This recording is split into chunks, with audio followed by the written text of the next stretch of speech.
कहानी की शुरुआत में हम जंगल के बीच पहाड़ के ऊपर एक घर देखते हैं जहां विलियम नाम का एक आदमी अकेला रहता है। अपनी रिसर्च के लिए विलियम कई महीनों से इस सुनसान जंगल में रह रहा था, लेकिन एक दिन उसे एक सांप काट लेता है, जिससे वह घबरा जाता है कि कहीं जहर उसके शरीर में न फैल जाए और उसकी दरवाजे पर कुछ साइंटिस्ट उसे अपने साथ ले जाने आए होते हैं। शायद बाहर की दुनिया में कोई इमरजेंसी आ गई थी, लेकिन अंदर विलियम कोई आवाज नहीं कर पाता और साइंटिस्ट यह सोचकर चले जाते हैं कि अंदर कोई नहीं है। कुछ दिनों बाद आखिरकार जहर का बचा खुचा असर भी विलियम के शरीर से निकल जाता है और वह खुद को हेल्दी महसूस करने लगा था। लेकिन डरावनी बात यह थी कि सड़कों पर हजारों गाड़ियां बंद पड़ी थी और उन गाड़ियों के अंदर मौजूद सारे लोग मरे हुए थे। तभी उसकी नजर रोड साइन पर पड़ती है। असल में कुछ दिन पहले पूरी दुनिया में एक बहुत भयानक वायरस फैल गया था, जो बहुत तेजी से फैलने की वजह से धरती पर मौजूद लगभग सभी इंसानों को इन्फेक्टेड कर मार चुका था। लेकिन उसे उम्मीद थी कि उसके अलावा भी कहीं न कहीं कुछ लोग जिंदा होंगे जो उस वायरस से इम्यून रह गए होंगे। सेफ्टी के लिए विलियम अपने साथ एक बंदूक और कुछ सप्लाई लेकर लास्ट वेगास की तरफ निकल पड़ता है। रास्ते में जो ब्रिज शहर आने जाने का जरिया था वह भी ब्लॉक था, इसलिए विलियम को बहुत लंबा सफर तय करके दूसरे रास्ते से लास्ट वेगास पहुंचना पड़ता है। लेकिन यह शहर भी खाली पड़ा था। लेकिन अगले दिन रात को उसके पास दो सर्वाइवर आते हैं, मिल्टन और एन, जो विलियम की तरह उस वायरस से इन्फेक्टेड नहीं हुए थे।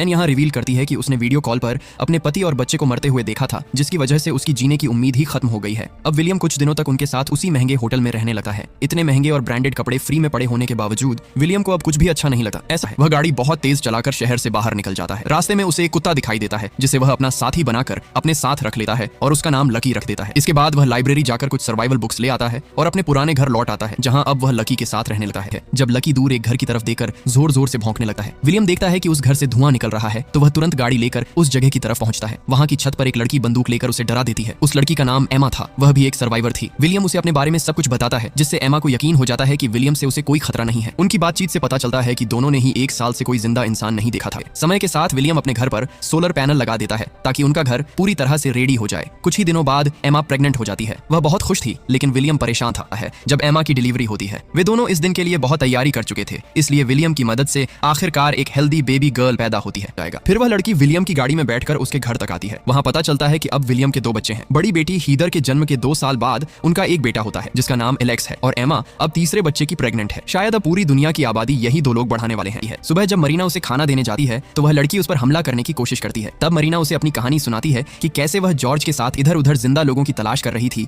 और आखिरकार उन्हें विलियम का लिखा हुआ एड्रेस मिला। बातों बातों में मरीना उसे घर के अंदर ले आती है और उसे नहाने के लिए भेज देती है। लेकिन एक दिन उन्हें किसी के आने का संकेत मिलता है। वे सारे बच्चों को घर के अंदर भेज देते हैं और बड़े लोग हथियार लेकर देखने जाते हैं कि कौन है। तभी वे देखते हैं कि यह एक और सर्वाइवल ग्रुप है, जो शहर में लिखे एमा के एड्रेस को देकर यहाँ पहुंचा है। इस ग्रुप में मॉली, जीन, एजरा और उनका बेटा राइफ थे। विलियम लोग उन्हें अपने घर ले आते हैं। मॉली बताती है कि 8